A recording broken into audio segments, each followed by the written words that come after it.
Hello, this is Keerthana from cake with key. இந்த video யாருக்காக அப்படின்னு பார்த்தீங்கன்னா, ஒரு பிஸ்னஸில் வந்து இப்போ தான் நீங்கள் வந்து ஸ்டார்ட் பண்ணுறீங்க, இல்லை வந்து நீங்கள் ரன் பண்ணிட்டு இருக்கீங்க, அதுக்கடுத்து எப்படி கொண்டு போகணும் அப்படின்னு தெரியல, இல்லை நான் வந்து ஸ்டார்ட் பண்ணுறதுக்கு வந்து பிளான் பண்ணிட்டு இருக்கேன் அப்படின்னா கண்டிப்பாக இந்த வீடியோ வந்து உங்களுக்கு வந்து ஹெல்ப்ஃபுல்லாக இருக்கும். பட் அதுக்கு முன்னாடி என்னை பற்றியான ஒரு ஸ்மால் இன்ட்ரோ என்னன்னா, 2019 வந்து நான் chocolate making master class complete பண்ணியிருக்கேன். தென் 2020 வந்து பேக்கிங் சயின்ஸ் அண்ட் டெக்னாலஜி வந்து முடிச்சிருக்கேன்.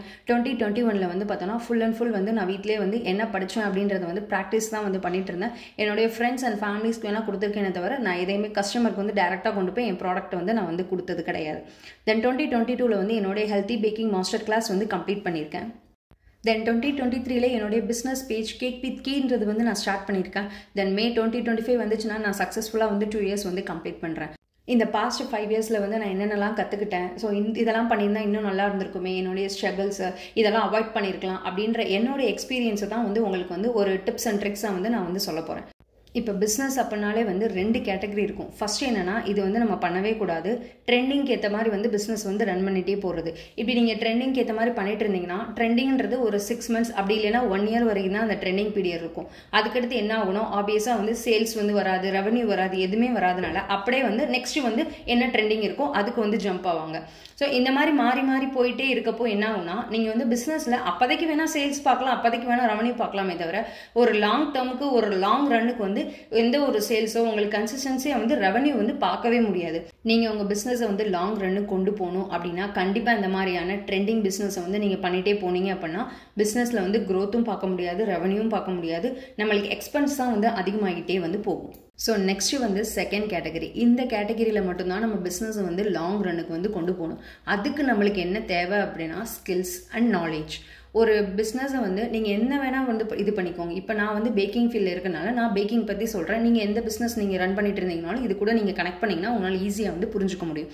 இப்போ நான் வந்து பேக்கிங் பண்ணுறேன் அப்படின்னா நான் வந்து என்ன பண்ணுவேன், இப்போ நான் அடுத்து வந்து 1 மந்தில் வந்து நான் ஸ்டார்ட் பண்ண போகிறேன் அப்படின்னா சும்மா வந்து நாளைக்கே வந்து திங்ஸ்லாம் வாங்கி வச்சுட்டு பண்ணேன் அப்படின்னா கண்டிப்பாக வந்து என்னால் வந்து ஒரு இடத்துல ஸ்டாப் ஆகி என்ன பண்ணுறோம் அப்படின்னே தெரியாமல் வந்து ஆகிடும். நீங்கள் ஒரு பிஸ்னஸ் ஸ்டார்ட் பண்ண போகிறீங்க அப்படின்னா ஃபஸ்ட்டு அந்த பிஸ்னஸ்க்கான நாலேஜ் அண்ட் ஸ்கில்ஸை வந்து நீங்கள் கற்றுக்கணும். ஃபுல்லாக கற்றுக்கலைனாலும் அட்லீஸ்ட் ஒரு பேசிக்ஸாவது நீங்கள் வந்து கற்றுக்கணும். ஃபஸ்ட்டு நீங்கள் அந்த பேசிக்ஸ் எல்லாமே கற்றுக்கிட்டு அதுக்கடுத்து நீங்கள் வந்து அதுக்கான பேக் ஒர்க் வந்து பார்க்கணும். இப்போ நீங்கள் ஒரு பிஸ்னஸ் சூஸ் பண்ணியிருக்கீங்க அப்படின்னா அது எப்படி போகுது, மார்க்கெட்டில் எந்த மாதிரி போகுது, எந்த மாதிரி பண்ணுறாங்க, நம்ம என்ன பண்ண போகிறோம், நம்ம எப்படி பேக்கேஜிங் பண்ண போகிறோம், நம்ம எந்த மாதிரி டெலிவரி பண்ண போகிறோம், இல்லை வந்து நம்ம ப்ராக்டிஸ் பண்ணிட்டோமா, நம்மளுக்கு இது கரெக்டாக வருமா, நம்மளால் வந்து சேல்ஸ் வந்து நம்மளால் ரன் பண்ண முடியுமா, இது எல்லாமே வந்து தெரிஞ்சால் மட்டும்தான் நம்ம பிஸ்னஸ்குள்ளே வந்து போகணும். எந்த ஒரு பேக் ஒர்க்கும் இல்லாமல் எதுவுமே பண்ணாமல் சும்மா கோ வித் ஃப்ளோ அப்படின்றது போனோம் அப்படின்னா லாங் டேர்முக்கு வந்து ரன் பண்ண முடியாது. ஸ்கில்ஸ் அண்ட் நாலேஜ் வந்து ஒரு பேசிக்ஸாவது உங்களுக்கு தெரிஞ்சுக்கணும். இப்போ பேக்கிங்னு எடுத்துக்கிட்டீங்க அப்படின்னா சும்மா ஒரு யூடியூப்லையோ இல்லை ஏதோ ஒரு இதில் வந்து ஃப்ரீ ரெசிபிஸ் இல்லை வந்து ஒரு மெஷர்மெண்ட்டு இல்லை ஒரு இது அப்படின்னு சொல்லிட்டு நம்ம வந்து பண்ணவே முடியாது. நீங்கள் அதுக்கான பேசிக்ஸ் வந்து உங்களுக்கு தெரிஞ்சிருக்கணும், ஒரு அவுட்லைனாவது தெரிஞ்சிருக்கணும். அப்படி தெரிஞ்சிருந்தா மட்டும்தான் இப்போ வந்து உங்களுக்கு ஏதோ ஒரு கேக் நீங்கள் பண்ணுறீங்க, அது வந்து ஃப்ளாப் ஆகுது அப்படின்னா எதனால் அந்த மாதிரி ஆச்சுன்றது உங்களால் ஃபஸ்ட்டு ஐடென்டிஃபை பண்ண முடிஞ்சிருக்கணும். அப்போ தான் நீங்கள் வந்து அந்த ரெசிபியை வந்து கஸ்டமருக்கு வந்து கொண்டு போகணும்.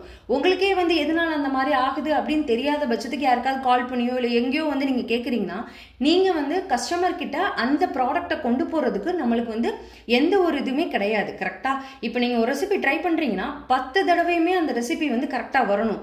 அப்போ தான் வந்து நீங்கள் வந்து கஸ்டமர்கிட்ட கொண்டு போகணும். நீங்க ஒரு டைம் பண்றீங்க நல்லா வருது அப்படின்றதுக்காக டைரக்டா நம்ம கஸ்டமர்கிட்ட கொண்டு போக முடியாது. இப்போ நம்ம ஃபர்ஸ்ட் டைம் பண்றப்ப சம்டைம்ஸ் நல்லா வரும், இதே இது செகண்ட் டைம் பண்றப்ப டேஸ்ட்ல டிஃப்ரெண்ட் வரும், டெக்ஸ்சர்ல டிஃப்ரெண்ட் வரும், அந்த மாதிரியான இதெல்லாம் இருக்கு. ஒரு 10 தடவையுமே நம்மளுக்கு கரெக்டா வர்ற பட்சத்துல என்ன ஆகும்னா கான்ஃபிடென்ட்டா நம்ம வந்து கஸ்டமர்கிட்ட வந்து கொண்டு போகலாம். இதுதான் வந்து பார்த்தோன்னா ஒரு பிஸ்னஸ் ஸ்ட்ராட்டஜி. நம்ம எடுத்ததுமே நான் இன்னைக்கு கற்றுக்கிட்டேன், நாளைக்கு போய் நான் வந்து கஸ்டமர்கிட்ட சேல்ஸ் பண்ணுறேன் அப்படின்றத வந்து கண்டிப்பாக வந்து பிஸ்னஸில் வந்து பண்ணாதீங்க. நீங்கள் உங்கள் பிஸ்னஸில் க்ரோத் கொண்டு வரணும், ஒரு கன்சிஸ்டன்சியாக வந்து ஒரு ரெவன்யூ ஜென்ரேட் பண்ணணும், நீங்கள் வந்து ஒரு நல்ல குவாலிட்டி ஆஃப் ப்ராடக்ட் கொடுத்து நீங்கள் வந்து ஜென்ரேட் பண்ணுறோன்ற பட்சத்துக்கு நீங்கள் இந்த மாதிரியான இதெல்லாம் வந்து நீங்கள் பேக் ஒர்க் பண்ணிட்டு போனால் மட்டும்தான் நீங்கள் பிஸ்னஸில் வந்து ஒரு இடத்துல வந்து ஓகே நானும் இங்கே இருக்கேன் அப்படின்றத வந்து நீங்கள் வந்து வெளியே சொல்ல முடியும். ஸ்கில்ஸ் அண்ட் நாலேஜ் கற்றுக்கிட்ட நம்ம பேசிக்ஸில் வந்து ஸ்ட்ராங்காக இருந்தாலே பாதி வேலை வந்து முடிஞ்சு. த ரிமைனிங் 20% மட்டும்தான் வந்து இந்த மார்க்கெட்டிங் ஸ்ட்ராட்டஜி, பேக்கேஜிங் எல்லாமே. நீங்கள் ஒன்ஸ் ப்ராசஸ்குள்ளே போயிட்டீங்க அப்படின்னாலே இது எல்லாமே எப்படி பண்ணுறதுன்ற ஒரு ஐடியா வந்து உங்களுக்கு நல்லாவே கிடச்சிரும். ஒரு பிஸ்னஸ் ஸ்டார்ட் பண்ணணும் அப்படின்னா என்ன வேணும், என்ன மாதிரி பண்ணணும் அப்படின்றத இந்த வீடியோவில் நான் சொல்லியிருக்கேன். பார்ட் 2ல் வந்து ரிமைனிங் இதை கண்டினியூ பண்ணுறேன். பாய்.